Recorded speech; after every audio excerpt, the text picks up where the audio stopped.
So today one of the jobs we're going to be tackling, and besides the noise you can hear going on in the background, the guys are scraping and sanding the bottom of the boat for the CopperCoat preparation. But as you can see, we're going to be installing a couple of LED lights, through-hole LED lights. They're blue-white versions.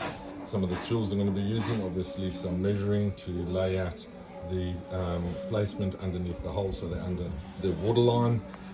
Also the template I'm going to be using, the different drills and the screws, obviously some silicone, some measuring equipment, scrapers, and this is isopropyl alcohol that I'm going to be clearing the area that will be scraped, so that there'll be a good adhesion to the bottom of the lights as well, because there's going to be silicone 219 used in between that and the hole.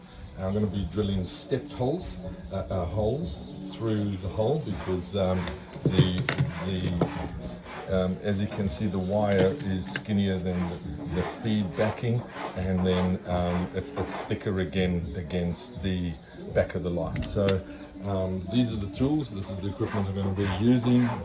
Going to go off and drill the holes and prepare the surfaces.